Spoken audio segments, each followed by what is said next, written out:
தேவனுடைய பிரசன்னத்திலிருந்து அருமையான தேவனுடைய பிள்ளைகள் அனைவரையும் சிங்கப்பூர் ஏலிம் எழுப்புதல் திருச்சபையின் சார்பிலே அன்போடு கூட உங்களை வாழ்த்தி வரவேற்கிறோம். இந்த செய்திக்குள்ளாக நாம் கடந்து செல்வதற்கு முன்பதாக செய்தியை கேட்கிற ஒவ்வொரு தேவனுடைய பிள்ளைகளையும் இன்றைக்கு விசேஷித்த விதமாக தேவ மகிமையினாலே ஆண்டவர் ஒவ்வொருவரையும் நிரப்பி கர்த்தர் உங்கள் ஆவிக்குரிய வாழ்க்கையில உலகம் மாமிசம் பிசாசை மேற்கொண்டு ஒரு முற்றிலும் ஜெயம் கொண்ட ஒரு பிள்ளைகளாக மாற்ற வேண்டும் என்ற வாஞ்சோடு கூட இந்த செய்தியை கொடுத்து ஆண்டவர் ஆயத்தப்படுத்தி கொண்டு வந்திருக்கிறார். அதனாலே செய்தியை கேட்கக்கூடிய ஒவ்வொரு தேவனுடைய பிள்ளைகளையும் இந்த செய்திகளை குறிப்பெடுத்துக் கொள்ளுங்கள். செய்தியை குறிப்பெடுத்துக் கொண்டு அதை அபியாசப்படுத்துங்கள், வாழ்க்கையில் பயன்படுத்துங்கள். உங்கள் ஆவியை அனல் மூட்டி தேவனுக்காக எழும்பி பிரகாசிக்கக்கூடியவர்களாய் நீங்கள் மாறுவீர்கள். ஹல்லேலூயா. வேத வசனத்துக்குள்ளாக கடந்து செல்வோம். ரோமர் 12வது அதிகாரம் வசனம் 11 பார்க்கின்ற பொழுது, அசதியாய் இராமல் ஜாக்கிரதையாக இருங்கள், ஆவியிலே அனலாய் இருங்கள், கர்த்தருக்கு ஊழியம் செய்யுங்கள். அப்போஸ்தலனாகிய பவுல் ரோமருக்கு எழுதின இந்த புத்தகத்தில் சொல்கிறாரு, அசதியாய் இராமல். பாருங்க, அருமையான தேவனுடைய பிள்ளைகளே, இயேசு கிறிஸ்து உங்களுக்காக கல்வாரி சிலுவையில ரத்தம் சிந்தி உங்களை மீட்டெடுத்து அவருடைய பிள்ளையாக மாற்றி ஆண்டவரை உங்களை தேவனுடைய பிள்ளையாக மாற்றி இருக்கிறார். மாற்றிய உங்களை குறித்து தேவனுக்கு ஒரு நோக்கம் இருக்கிறது. ஏனென்றால் இருளிலிருந்து ஆண்டவர் உங்களை வெளிச்சத்தின் ராஜ்யத்துக்குள் கொண்டு வந்திருக்கிறார். துக்கத்திலிருந்து சந்தோஷத்துக்குள் கொண்டு வந்திருக்கிறார். விக்கிர ஆராதனையிலிருந்து ஆண்டவர் ஆவியோடு உண்மையோடு தேவனை தொழுது கொள்ளக்கூடிய, நம்மை படைத்தவரை தொழுது கொள்ளக்கூடிய அந்த ரட்சிப்புக்குள்ளே கர்த்தர் உங்களை கொண்டு வந்திருக்கிறார். அப்படி கொண்டு வந்த தேவனுக்கு ஒரு நோக்கம் இருக்கிறது. அந்த நோக்கத்தை எப்பொழுதும் நீங்கள் நிறைவேற்றக்கூடியவர்களாய் இருக்க வேண்டும் என்று தேவன் பிரியப்படுகிறான். அதற்காகத்தான் கர்த்தர் அசதியாயிராதீர்கள். ஹல்லேலூயா. ஏனென்றால் இந்த உலகத்தின் அதிபதியானவன் பிசாசானவன் யாரை விழுங்கலாம் என்று வகை தேடி சுற்றி கொண்டு இருக்கிறான். நீங்க அசதியாய் ஏப்பசாப்பே இருந்தா உங்களை விழுங்கி விடுவான், அவன் உங்களை ஆளுகை செய்து விடுவான். அதனாலே அசதியாயிராதீங்க. எப்பொழுது ஒரு தெளிவுள்ள புத்தி உள்ளவர்களாக விழிப்புள்ளவர்களாக இருங்க.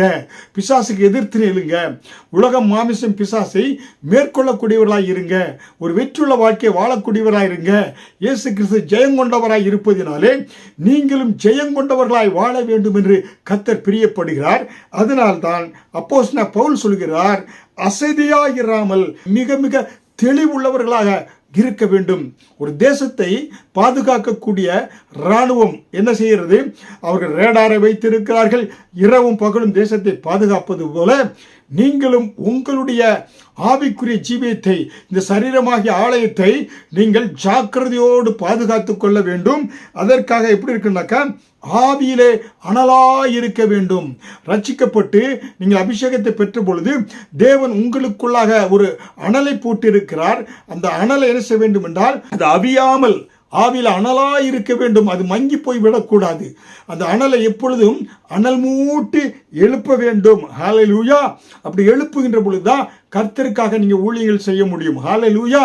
அப்ப உங்க தனிப்பட்ட வாழ்க்கை, உங்க பர்சனல் லைஃப், உங்க குடும்ப வாழ்க்கை, உங்களுடைய ஃபேமிலி லைஃப், அதே போல எல்லாவற்றிலும் நீங்க ஒரு வெற்றியுள்ள வாழ்க்கை வாழ வேண்டும் என்றால் நீங்க அனலாய் இருக்க வேண்டும்.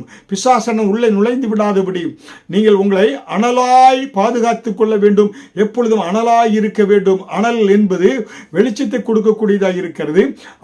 அனல் பக்கத்தில் எந்த அசுத்தமான ஈக்களுக்கோ எதுக்கும் அங்க வேலை கிடையாது. ஹல்லேலூயா. அப்படித்தான் இருக்கின்ற பொழுதுதான் நீங்க உலகத்திற்கு வெளிச்சமாய் எழுந்து பிரகாசிக்கக்கூடியவர்களாக மாற முடியும். ஹல்லேலூயா. பாருங்க, ஒரு மெழுகுவர்த்தியை பற்ற வைத்தாத்தான் எரிந்தாத்தான் அந்த மெழுகுவர்த்தி அநேக மெழுகுவர்த்திகளை பற்ற வைக்க முடியும். ஒரு மெழுகுவர்த்தி அணைந்து போன மெழுகுவர்த்தி வைத்து மற்ற மெழுகுவர்த்திகளை நம்ம என்ன செய்ய முடியாது, பற்ற வைக்க முடியாது.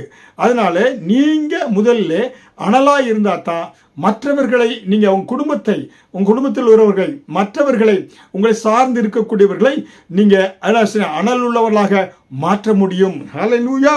அதனால் தான் ஆண்டவர் என்ன சொல்றாருக்க, நீங்க பரிசுத்த ஆவியின் அக்கினியில நீங்க நிரவி என்னை பற்றி எரிந்தா தான் மற்றவர்களுக்கு நீங்க என்ன செய்ய முடியும், அவர்களையும் என்ன அனல் உள்ளவர்களாக மாற்ற முடியும். அதைத்தான் ஆண்டவர் பிரியப்படக்கூடியவராக இருக்கிறார். ஹல்லேலூயா. அப்ப நீங்க ஊழியம் தேவனுக்காக கர்த்தருக்காக ஊழியம் செய்ய செய்ய நீங்க எப்படிப்பட்டவர்களா மாறுறீங்க? அனல் உள்ளவர்களாக மாறுறீங்க. ஹல்லேலூயா. கர்த்தருக்காக ஊழியங்களை நீங்க செய்ய செய்ய எப்படிப்பட்டவர்களா மாறுறீங்க? அனல் உள்ளவர்களாக மாறுறீங்க. ஹல்லேலூயா. அப்ப உங்களுக்குள்ளா இருக்கக்கூடிய அந்த அக்கினி பெருகி கொண்டே செல்ல வேண்டும் என்றால் என்ன செய்யணும்னாக்க ஊழியம் நீங்க செய்ய வேண்டும். ஊழியம் செய்தாதான் ஆண்டவருக்காக. ஊழியம் என்றால் என்ன, போதகராகவோ இல்லை இவாஞ்சலிஸ்டாகவோ இல்லை தீர்க்கதரிசியாக, அது மட்டும் ஊழியம் அல்ல. நீங்கள் ஆத்துமாதம் செய்யலாம், மற்றவர்களை ஜெபிக்கலாம். கர்த்தருக்காக ஏதாவது நீங்க ஊழியங்களை செய்யத்தான் உங்களுடைய ஆவிக்குரிய வாழ்க்கையை அனல் மூட்டி எழுப்ப முடியும். இல்லை என்றால் காற்று போன பலூனை போல அது சுருங்கி போயும். அது போல இல்லை மலையில நடந்த கோழியை போல கிடுகிடுன்னு நடுங்க ஆரம்பித்து விடுவீங்க. அப்ப சாத்தானன் இலகுவாக உங்களை மேற்கொண்டு விடுவான். ஹல்லேலூயா. அதனால்தான் அப்போஸ்தலனாகிய பவுல் சொல்கிறார், 1 தெசலோனிக்கேயர் 5வது அதிகாரம் வசனம் 19 என ஆவியை அவித்து போடாதிருங்கள். ஹல்லேலூயா. ஆவி எப்பொழுதும் அனல் மூட்டிக்கொண்டே இருக்க வேண்டும். ஹல்லேலூயா. பாருங்க, ஒரு ரயில் அந்த காலத்துல புகை வண்டி ரயில் என்ஜின் இருந்தது. அதில் பார்த்தீங்க முன்னால் பார்த்தீங்கன்னா என்ன செய்வாங்க? கறி நெருப்பை போட்டுக்கொண்டே செல்வாங்க. நெருப்பு போட போட அனல் எழும்ப நீராவி என்ன வரும் வர வர அந்த இன்ஜின் போய்கொண்டே இருக்கும், ட்ரெயின் போய்கொண்டே இருக்கும். ஹல்லேலூயா. இப்பொழுது மின்சார என்ஜின் வந்து விட்டது. அந்த ஆதி காலங்களிலே புகை வண்டி, அதாவது நிலக்கரிகளை போட்டு நீராவியை எழுப்பி அவங்க என்ன செய்வாங்க? ஏன்னா அது அந்த இன்ஜினை ஓட வைத்து கொண்டே இருப்பாங்க. இங்கே நம்ம பரிசுத்த ஆவியினாலே நம்மை அனல் மூட்டி எழுப்பி நம்முடைய ஆவிக்குரிய ஜீவம், தனிப்பட்ட வாழ்க்கை, குடும்ப வாழ்க்கை, ஊழியங்களிலும் நாம் என்ன செய்ய முடியும்? முன்னேறி செல்ல முடியும். ஹல்லேலூயா. அதனால் தான் அப்போஸ்தலன் அன்றைக்கு லவோதிக்கேயா சபை ஆவியிலே அனலா இருக்கவில்லை. ஆண்டவர் துக்கத்தோடு கூட அந்த லவோதிக்கேயா சபையை குறித்து எப்படி சொன்னார்னா, வெளிப்படுத்தினல் 3வது அதிகாரம் வசனம் 15-16 என்ன சொன்ன? நீ குளிரும் அல்ல அனலும் அல்ல, நீ குளிராயாவது அனலாயாவது இருந்தால் நலமாயிருக்கும். இப்படி நீ குளிருமின்றி அனலுமின்றி வெதுவெதுப்பாய் இருக்கிறபடினால் உன்னை என் வாய் நின்றி வாந்தி பண்ணி போடுவேன் என்று ஆண்டவர் சொன்னார். ஹல்லேலூயா. குளிரும் இல்லாம அனலும் இல்லாம நீ இருந்தீனாக்க எப்படி இருக்குனாக்க, நீ என்ன வெதுவெதுப்பா இருக்கிறபடினாலே உன்னை வாந்தி பண்ணி போடுவேன் என்று லவோதிக்கேயா சபை குறித்து ஆண்டவர் வருத்தத்தோடு சொல்றார். நீ ஆவிலே அனலாயிருக்கவில்லை. ஹல்லேலூயா. பாருங்க, நம்முடைய ஆவியிலே எப்பொழுதும் என்ன செய்யனாக்க ஆவிக்குரிய ஜீவித்திலே அனலாய் இருக்க வேண்டும் என்று தேவன் பிரியப்படுகிறார். ஹல்லேலூயா.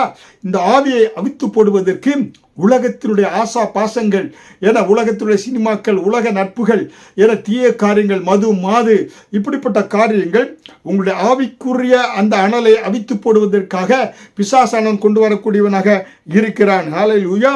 அதனால்தான் நாம் எப்பொழுதும் விழிப்புள்ளவர்களாக, எப்பொழுதும் அசதியாய் இராதபடி ஆவிலே அனலாய் இருக்க வேண்டும் என்று தேவன் பிரியப்படக்கூடியவராய் இருக்கிறார். ஹல்லேலூயா. பாருங்க, உலகத்துல 2 வகையான அக்கினி இருக்கிறது. ஹல்லேலூயா. ஒன்று, பூமியிலிருந்து ஒரு காடு தீப்பிடிக்கிறது வச்சுங்களேன். ஒரு இடத்துல விறகு தீப்பிடிக்கிறது என்றால் பூமியிலிருந்து வானத்தை நோக்கி செல்லக்கூடிய, மேலே எழும்பக்கூடிய அக்கினி இருக்கக்கூடியது இருக்கிறது. அதே போல வானத்திலிருந்து பூமிக்கு வரக்கூடிய, சூரியனிலிருந்து வரக்கூடிய அந்த அக்கினி இருக்கக்கூடியதாக இருக்கிறது. அதே போல தேவனுடைய பிள்ளைகளாய் உள்ளத்திலிருந்து அன்பின் அக்கினி பரலோகத்தை நோக்கி செல்கின்ற பொழுது, பரலோகத்திலிருந்து ஆண்டவருடைய அந்த பரிசுத்தாவின் அக்கினி தேவனுடைய பிள்ளைகளுடைய இருதயங்களே ஊற்றப்படக்கூடியதாக இருக்கிறது. ஹல்லேலூயா. அதான் 2 விதமான அக்கினி. பாத்தீங்களா? உலக அக்கினி மேலே எழுகின்ற போது பரத்திலிருந்து சூரியனுடைய அக்கினி வருவது போல தேவனுடைய பிள்ளைகளுடைய உள்ளத்திலிருந்து அக்கினி, அன்பின் அக்கினி தேவனை நோக்கி போகின்ற பொழுது, அன்பினால் அவரை துதிக்கின்ற பொழுது, அன்பினால் அவரை ஜெபித்து ஆராதிக்கின்ற பொழுது, அன்பினால் அவர் பிரசனத்துக்குள்ளாக அந்நிய பாஷை பேசி நீங்க ஆண்டவரை துதிக்கி ஆராதிக்கின்ற பொழுது, ஆண்டவர் பரிசுத்த ஆவியை அளவில்லாமல் உங்கள் மேல் ஊற்றக்கூடியவராக இருக்கிறார். அப்பொழுதுதான் நீங்க அனலாய் இருக்க முடியும். ஹல்லேலூயா. இது உங்களுடைய வாழ்க்கைக்கு அது மிக மிக பிரயோஜனம். ஹல்லேலூயா. ஏனோ தானா என்று பூமியிலே வாழ்ந்து விடக்கூடாது. கர்த்தருக்காய் இந்த பூமியிலே அனலுள்ளவர்களாய் அக்கினி ஜுவாலையாய் எழுந்து பிரகாசிக்க வேண்டும் என்று தேவன் பிரியப்படுகிறார். ஹல்லேலூயா. அதனால் தான் பார்த்தீங்கன்னாக்க சூரியன் பார்த்தீங்கன்னாக்க அந்த சூரியனிலிருந்து வரக்கூடிய எப்படி அக்கினி பூமியில் இருக்கக்கூடிய எல்லா காரியங்களும் என்ன செய்கிறது? அதுக்கு பிரயோஜனம் உள்ளக்கூடியதாக மாற்றுகிறது. இருக்கிறது என அப்படியாக தேவன் உங்களை அந்த சூரிய பிரகாசம் உள்ளவராக மாற்ற விரும்புகிறார். ஹல்லேலூயா. அப்ப சூரியனிலே அக்கினி குறையாதது போல தேவனுடைய பிள்ளைகளாகிய நீங்க நீதியின் சூரியனாகிய கர்த்தரை நோக்கி பார்க்கின்ற பொழுது உங்களுக்குள்ளும் அக்கினி குறையாதபடி கர்த்தர் பாதுகாத்துக் கொள்ளக்கூடியவராய் இருக்கிறார். ஹல்லேலூயா. பாருங்க, பூமிக்குள்ளார பூமியின் மத்தியில ஆராய்ச்சி செய்யறாங்க, துளை போடுறாங்க, அநேக போர்வெல்ஸ் எல்லாம் போட்டு கீழே பல கிலோமீட்டர் போட்டு போகும்போது கீழே எப்படியா இருக்கிறதா, கந்தக நெருப்புள்ளதாக இருக்கிறது. அதனால்தான் பல இடங்களிலே மலைகளில் பார்த்தா கீழே இருந்து எரிமலை வெடித்து அப்படியாக அக்கினி பிளம்புகளாக வருகிறது. ஹல்லேலூயா. எப்படி பூமியின் ஆழத்திலே எரிமலை இருப்பது போல கர்த்தர் உங்களுடைய இருதயத்துக்குள்ள அக்கினியை போடுகின்ற பொழுது நீங்கள் எப்பொழுதும் தேவனுக்காக தகதக என்று அக்கினி ஜுவாலையாக பிளம்புகளாக நீங்க எழும்பி பிரகாசிக்க முடியும். ஹல்லேலூயா. அருமையான தேவனுடைய பிள்ளைகளே, நம்முடைய தேவன் எப்படிப்பட்டவராக இருக்கிறாராம் பாருங்க. உபாகமம் 4வது அதிகாரத்திலே வசனம் 24 மோசே சொல்லுகிறார். உபாகமம் 4வது அதிகாரம் வசனம் 24 நம் தேவன் எப்படிப்பட்டவராம், உன் தேவனாகிய கர்த்தர் பட்சிக்கிற அக்கினி, அவர் எரிச்சல் உள்ள தேவன். ஹல்லேலூயா. என்ன சொல்லுகிறார் பாருங்க மோசே, உங்களுடைய தேவனாகிய கர்த்தர் பட்சிக்கிற அக்கினி, அவர் எரிச்சல் உள்ள தேவன் என்று சொல்லுகிறார். ஹல்லேலூயா. பாருங்க, இதுதான் புதிய ஏற்பாட்டிலும் அப்போஸ்தலனாகிய பவுல் என்ன சொல்லுகிறார், நம்முடைய தேவன் பட்சிக்கிற அக்கினியாயிருக்கிறாரே. ஹல்லேலூயா. நம்முடைய ஆண்டவர் எப்படிப்பட்டவரா, பட்சிக்கிற அக்கினி என்று சொன்னா பியூரிட்டி, ஹோலினஸ். அவர் என்ன எப்படிப்பட்டவர், பட்சிக்கிற அக்கினியாக இருக்கிறார் என்று சொல்கிறார். ஹல்லேலூயா. அதனால் தான் மத்தேயு 3வது அதிகாரம் வசனம் 11 பரிசுத்த ஆவியானவர் ஆவியினாலும் அக்கினியினால் உங்களுக்கு ஞானஸ்நானம் கொடுக்க விரும்புகிறார். ஹல்லேலூயா. அருமையான தேவனுடைய பிள்ளைகளே, இன்றைக்கு பரிசுத்த ஆவியிலே நிரம்புகின்ற பொழுது அவர் எப்படிப்பட்டவராக இருக்கிறாரு, பரிசுத்த ஆவியினால் மட்டுமல்ல அக்கினினாலும் நீங்க என்ன செய்யறீங்க, ஞானஸ்நானத்தை பெற்றுக் கொள்கிறீங்க. ஹல்லேலூயா. அதனால் தான் லூக்கா 12வது அதிகாரம் வசனம் 49 பூமியின் மேல் அக்கினியை போட வந்தேன், அது இப்பொழுதே பற்றி எரிய வேண்டும் என்று விரும்புகிறேன் என்று இயேசு கிறிஸ்து சொன்னார். இயேசு கிறிஸ்து இந்த பூமிக்கு வந்ததனுடைய நோக்கங்கள் பல இருக்கிறது. அதில் ஒன்று என்னவென்றால், பூமியின் மேல் அக்கினியை போட வந்தேன், அந்த அக்கினி இப்பொழுதே பற்றி எரிய வேண்டும் என்று விரும்புகிறேன் என்று இயேசு கிறிஸ்து சொன்னார். ஹல்லேலூயா. உங்களுக்கு உள்ளமாகிய இருதயத்தை திறந்து வைக்கின்ற பொழுது அந்த இருதயத்துக்குள்ளாக அக்கினியை போடுகிறார் பரிசுத்த ஆவியானவர். போடுகின்ற பொழுது நீங்கள் தேவனுக்காக உடனடியாக எப்படிப்பட்டவர்களாக இருக்கிறீங்க என பற்றி எரியக்கூடியவர்களாக இருக்கிறீங்க. ஹல்லேலூயா. அப்ப தேவன் உங்களை பற்றி எறி வைக்கின்ற பொழுது உங்களுக்குள் இருக்கிற பதறுகள், பாவ தீய சுவாபங்கள் எல்லாவற்றையும் அவர் சுத்திகரித்து கர்த்தர் ஒரு பசும்பொன்னை போல உங்களை மின்னக்கூடியவர்களாக தேவன் மாற்றுகிறார். ஹல்லேலூயா. அருமையான தேவனுடைய பிள்ளைகளே, அதனால் தான் எபிரேயர் 1வது அதிகாரம் 7வது வசனத்திலே என்ன சொல்றாருனாக்க, கர்த்தர் என் மகனே மகளே உனக்கு என் ஆவியை கொடுத்து உன்னை அக்கினி ஜுவாலையாக வல்லமையான ஊழியக்காரராக நிறுத்த விரும்புகிறேன் என்று கர்த்தர் சொல்கிறார். ஹல்லேலூயா. எப்படி என்றால், ஆண்டவர் தம்முடைய ஊழியர்களை பார்த்தீங்கன்னாக்கா அவர் அந்த ஏஞ்சல்ஸை காற்றாகவும் ஊழியர்களை அக்கினி ஜுவாலையாகவும் மாற்றுகிறார் என்று சொல்லி எபிரேயர் 1வது அதிகாரம் 7வது வசனத்திலும் சங்கீதம் 104வது அதிகாரம் 4வது வசனத்தில் பார்த்தா தம்முடைய ஊழியர்களை அக்கினி ஜுவாலையாக மாற்றுகிறாராம். ஹல்லேலூயா. நீ அக்கினியாக இருந்தால் தான் கர்த்தருக்காக பெரிய பெரிய அரிய அற்புதங்களை நீ செய்ய முடியும், அரிய பெரிய காரியங்களை செய்ய முடியும். ஹல்லேலூயா. அதனால் தான் ஏனோதான் என்று கர்த்தருக்கு ஊழியம் செய்யாதபடி பல பரிசுத்தவான்களை பார்த்தீர்கள் என்றால் அவர்கள் அக்கினி ஜுவாலையாக எழும்பி பிரகாசித்தாங்க. ஹல்லேலூயா. ஜான் வெஸ்லி எடுத்துக்கொண்டால் 18ஆம் நூற்றாண்டிலே உலகத்தை கலக்கின ஒரு தேவ மனிதன். ஹல்லேலூயா. John Wesley.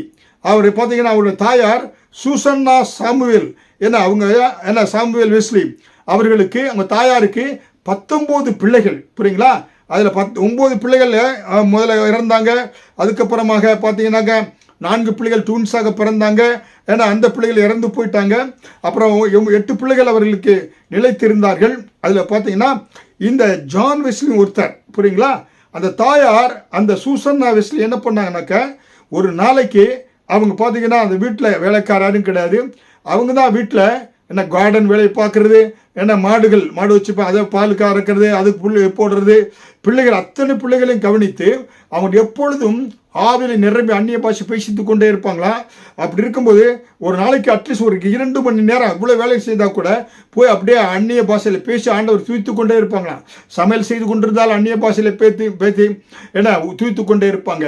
கார்டனிங் வேலை, தோட்ட வேலைகள் செய்தாலும், மாடுகளை நான் கவனித்து பால் கறந்து கொண்டிருந்தாலும், எல்லா வேலைகளும் செய்கின்ற பொழுது ஆவியிலே நிறைந்து அப்படியே தேவனை துதித்ததினாலே அவர்களுக்கு ஜான் வெஸ்லி என மெத்தடிஸ்ட் திருச்சபை ஸ்தாபித்த இந்த ஜான் வெஸ்லி 19ஆம் நூற்றாண்டிலே அவருக்கு பரலோகத்திலிருந்து வெடித்து சிதறின அக்கின பிளம்பு என்று அவர்கள் சொல்வார்களாம். ஏனென்றால் அவர் அப்படியாக ஒவ்வொரு நிமிடமும் எப்பொழுதும் ஜெபித்து கொண்டே இருப்பாராம்.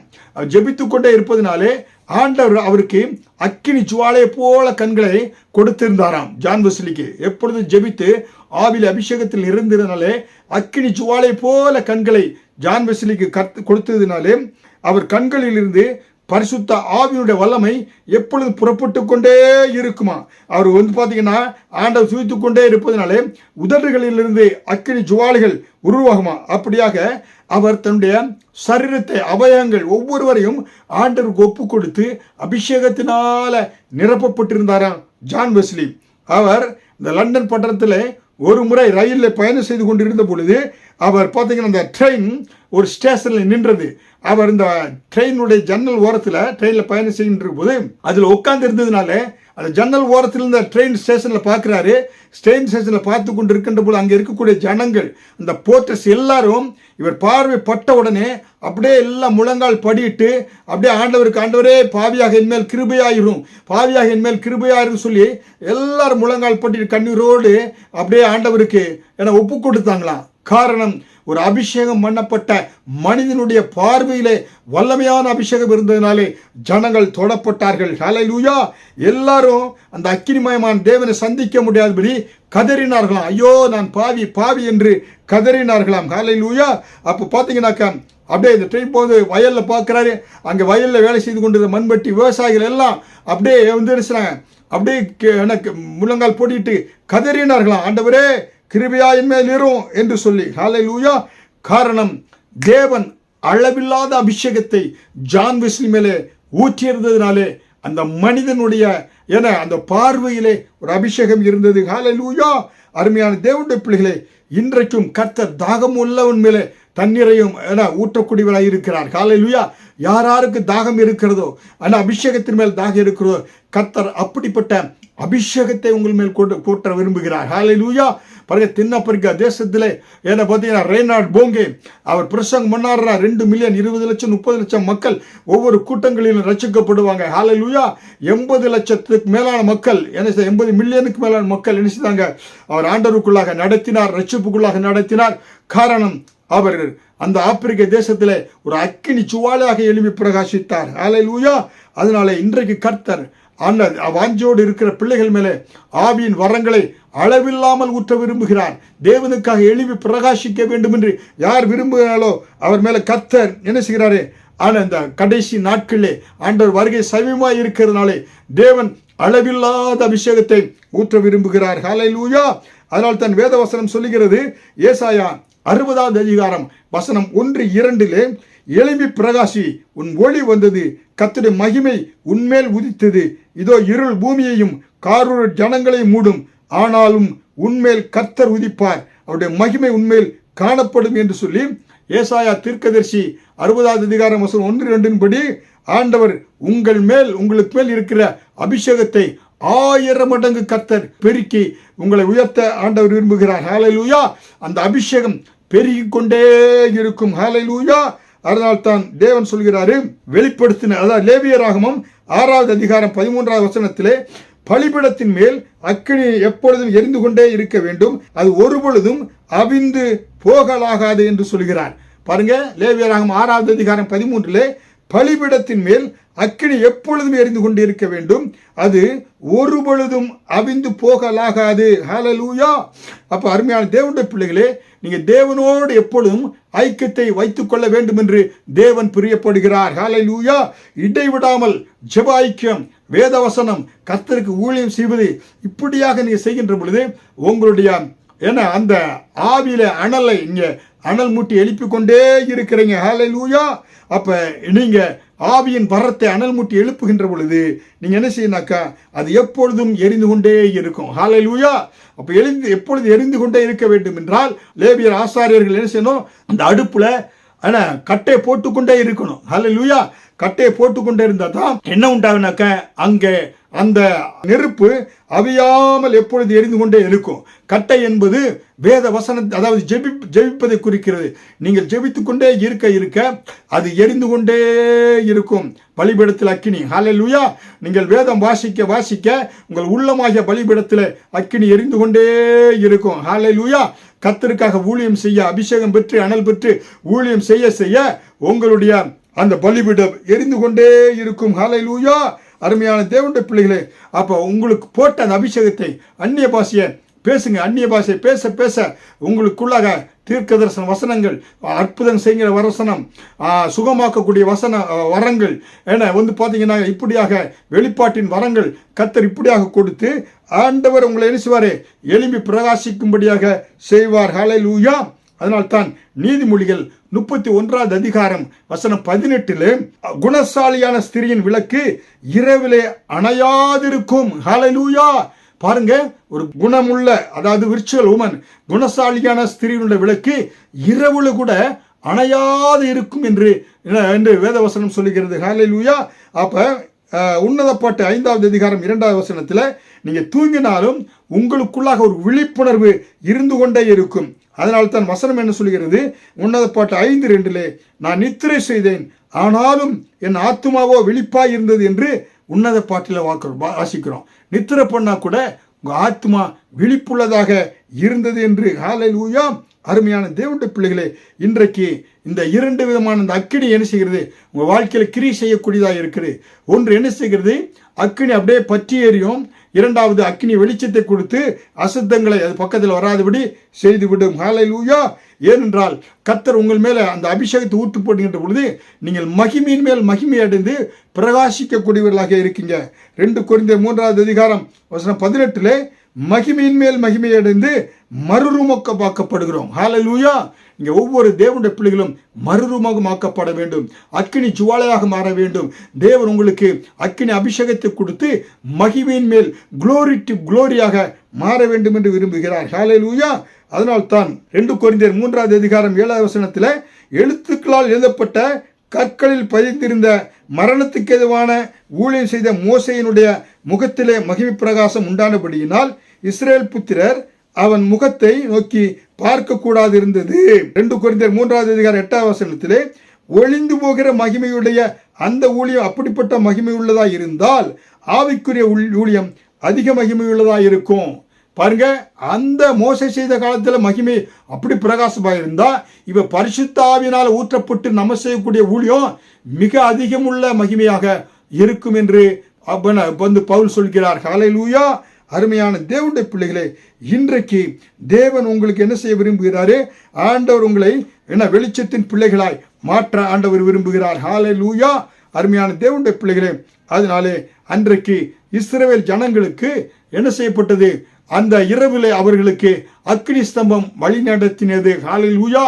தேவனை சார்ந்து கொள்கிற பிள்ளைகளுக்கு அவங்களை அக்கினியாய் மாற்றுவதும் இல்லை, ஆண்டவர் உங்களை அக்கினி ஸ்தம்பமாக உங்களுக்கு வழிகாட்டக்கூடியவராக இருக்கிறார். ஹல்லேலூயா.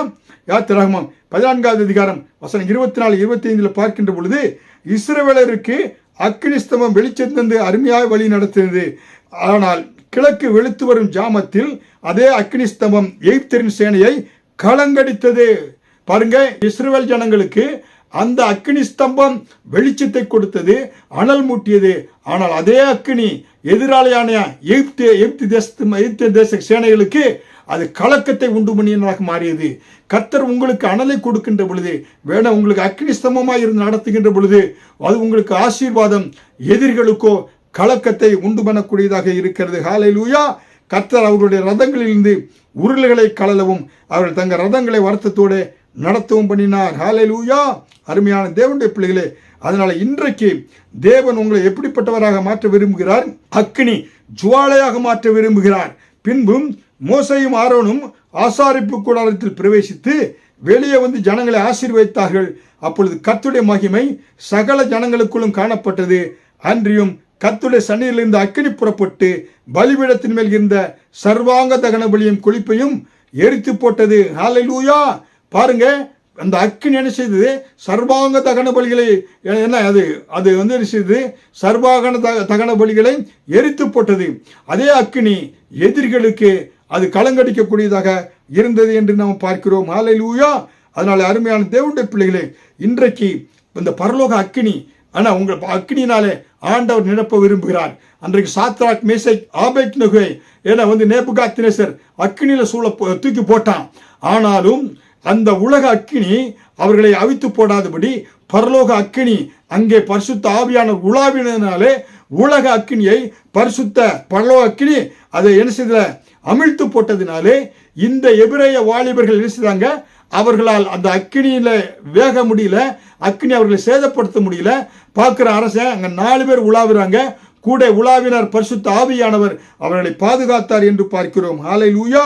அருமையான தேவனுடைய பிள்ளைகளே, இன்றைக்கு கர்த்தர் அப்படிப்பட்ட அக்கினிமயமான தேவன் உங்களோடு இருக்கிறார். உங்களுக்கு விரோதமாக எந்த மனிதர்களும் பிசாசினுடைய வல்லமைகளும் கிரியைகளும் எழும்பினாலும் அது உங்களை சேதப்படுத்தாது. கர்த்தர் உங்களை பாதுகாக்கிறார். ஹல்லேலூயா. அருமையான தேவனுடைய பிள்ளைகளே, அதனால்தான் 2 தீமோத்தேயு 1:6 கர்த்தர் உங்களுக்கு கொடுத்த ஆவியின் வரங்களை அனல் மூட்டி எழுப்புங்கள். ஹல்லேலூயா. இங்க என்ன சொல்றாரு பாருங்க, என்ன பவுல் என்ன சொல்றாரு? கர்த்தர் உங்களுக்கு கொடுத்த ஆவியின் வரங்களை அனல் மூட்டி எழுப்புங்கள் என்று சொல்கிறார். ஹல்லேலூயா. அருமையான தேவனுடைய பிள்ளைகளே, நீங்கள் உங்களுக்கு ஆண்டவர் இன்றைக்கு ஒரு அனலை போட்டு இருக்கிறார். இந்த அனலை நீங்க என்ன செய்யணும்? அனல் மூட்டி எழுப்ப வேண்டும் என்று தேவன் பிரியப்படுகிறார். ஹல்லேலூயா. அது மட்டுமல்ல, அன்றைக்கு மேல் வீட்டறையிலே 120 பேர் காத்திருந்தாங்க. அப்போஸ்தலர்கள் பரிசுத்த ஆவியானவர் மேல் ஊற்றப்பட்டதினாலே அப்போஸ்தலர் 2:3 அக்கினிமயமான நாவுகள் என்னாலே அவர் மேல் இறங்கி வந்தார் பரிசுத்த ஆவியானவர். எல்லாரும் அபிஷேகத்தால் நிரப்பப்பட்டார்கள். அப்படி நிரப்பப்பட்டு அந்நிய பாஷையில் பேசுகின்ற பொழுது வரக்கூடிய எல்லா ஜனங்களும் ஆச்சரியப்பட்டு அவர்கள் என்ன செய்தார்? உலகம் முழுவதும் என்ன செய்தார்? சென்று சுவிசேஷத்தை பரப்பிடக்கூடியவனாக இருந்தார்கள். பேதுரு பயந்து இயேசு கிறிஸ்துவை காட்டிக் கொடுத்தவன், பூனையாக இருந்தவன் இப்பொழுது புலியாக மாறினான். ஹல்லேலூயா. அருமையான தேவனுடைய பிள்ளைகளே, அவர்கள் அனல் மூட்டப்பட்டார்கள். அக்கினிமயமான நாவுகள் அவர் மேல் அமர்ந்தது என்று பார்க்கிறோம். ஹல்லேலூயா. அருமையான தேவனுடைய பிள்ளைகளே, இன்றைக்கு பரிசுத்த ஆவியானவர் உங்களை அபிஷேகத்தினால் நிரப்ப விரும்புகிறார். அக்கினி ஜுவாலையாக மாற்ற விரும்புகிறார். தேவனுக்காக அனலாய் இருக்க வேண்டும் என்று விரும்புகிறார். அந்த அக்கினி ஜுவாலையாக அனலாய் இருக்க வேண்டும் என்றால் அதை எப்படி பெற்றுக்கொள்வது? ஒன்று, ஜெபத்தின் மூலமாக நீங்க பெற்றுக்கொள்ள முடியும். ஆண்டவர் சமூகத்தில் போய் நீங்க ஜெபிக்க அந்நிய பாஷையில பேச ஆண்டவர் என்ன செய்கிறாரு? அவர் உங்களை ஜெபத்தின் மூலமாய் அக்கினி ஜுவாலையாக மாற்ற விரும்புகிறார். ஏனென்றால் நம்முடைய தேவன் எப்படிப்பட்டவராய் இருக்கிறாரு? வெளிப்படுத்தல் 1:15 அவருடைய பாதங்கள் உலைக்களத்தில் காய்ந்த பிரகாசமான வெண்கம்போ இருந்தது, அவருடைய நாவு பச்சிக்கிற அக்கினியை போல இருந்தது என்று ஏசாயா 30:27 பார்க்கிறோம்.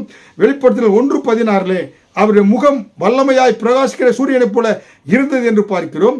சங்கீதம் 18:8 அவருடைய வாயிலிருந்து பச்சிக்கிற அக்கினி புறப்பட்டது என்று பார்க்கிறோம்.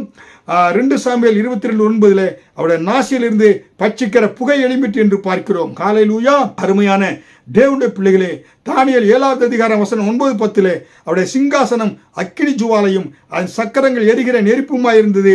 அக்கினி நதி சன்னிலிருந்து புறப்பட்டு ஓடினது. வெளிப்படுத்தினால் 4:5 அவருடைய சிங்காசனத்திற்கு முன்பாக 7 அக்கினி தீபங்கள் எப்பொழுதும் எரிந்து கொண்டே இருந்தது. ஹல்லேலூயா. அருமையான தேவனுடைய பிள்ளைகளே, இன்றைக்கு கர்த்தர் உங்களை அக்கினி ஜுவாலையாக மாற்ற விரும்புகிறார். செய்தியை கேட்டுக்கொண்டிருக்கிற ஒவ்வொரு தேவனுடைய பிள்ளைகளுக்கு ஜெபிக்க விரும்புகிறேன்.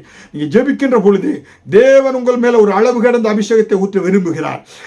நீங்க அபிஷேகத்தை அனல் மூட்டி எழுப்ப ஜெபியுங்கள். தேவன் அக்கினிமயமான தேவன். ஹல்லேலூயா. அதே போல நீங்கள் வேதத்தை வாசிக்கின்ற பொழுது உங்களுக்குள்ள அனல் மூட்டி ஆண்டவர் எழுப்பி உங்களை எழுசுகிறார், அக்கினி ஜுவாலையாக மாற்ற விரும்புகிறார். 3வதாக, கர்த்தருக்காய் ஊழியம் செய்கின்ற பொழுது கர்த்தர் உங்களை அக்கினி ஜுவாலையாக மாற்ற மாற்றி உங்களை உலகத்திற்கு ஒளிச்சமாய் உலகத்திற்கு என அக்கினி சுடர்களாய் கர்த்தர் மாற்றி ஆசீர்வதித்து உயர்த்த விரும்புகிறார். ஹல்லேலூயா.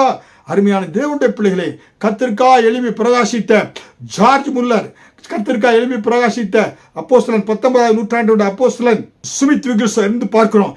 எல்லாரும் பரிசுத்த ஆவியின் அனலினாலே அபிஷேகத்தை எப்பொழுதும் ஊற்றிக் கொண்டிருந்தனாலே கர்த்தருக்காய் பெரிய பெரிய காரியங்களை செய்தார்.